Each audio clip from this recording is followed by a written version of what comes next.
It was the last wilderness on Earth. It was not only stunningly beautiful, but it was also an important laboratory for the human race. You could find out what we were doing to the planet elsewhere.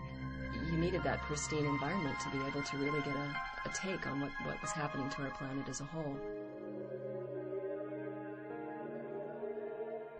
There were two things that were happening in the background. One was the Cold War, and the other was the emerging threat of global warming. And I felt it was important that there was one place left on Earth where cooperation, as opposed to competition, was the governing form. And if we could not decide now to put off limits the oil and gas that exist in the Antarctic, we were going to have no hope of saving the rest of the planet. The Antarctica campaign was a lesson in the importance of impossible ambitions.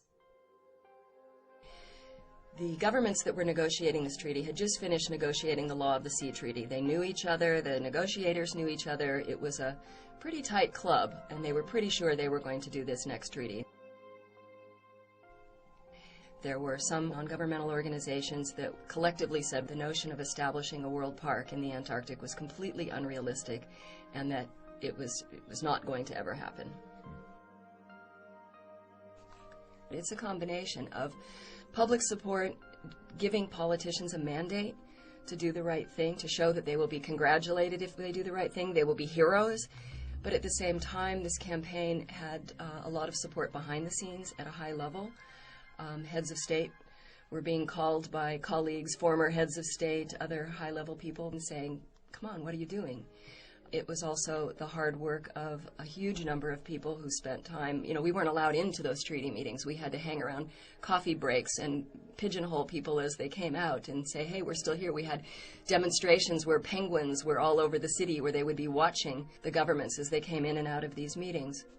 The Antarctic expeditions played a huge role in making the campaign real for people. They could see what was at stake there. Just having scientific bases there was creating an enormous mess. Garbage everywhere. McMurdo Sound was a dump with PCBs in the water.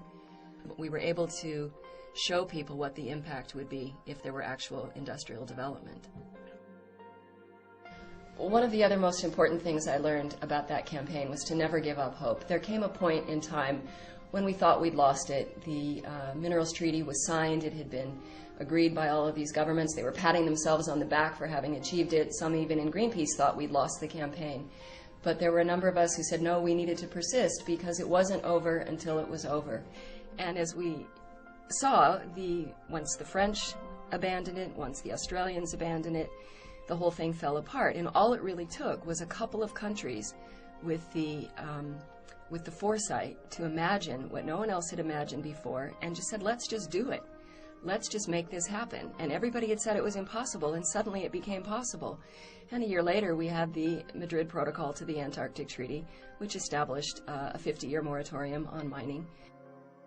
A handful of people managed to change the order of what all of the most powerful countries in the world wanted to do. And I think that with the global warming campaign, the odds are even higher against us, but the mandate is even stronger from the public than it has ever been for any campaign ever run. I believe that it's completely possible for heads of state to simply decide, we are going to do this. We are going to fix this problem. We are going to put the necessary finance on the table. We did it for the credit crisis. We can do it now.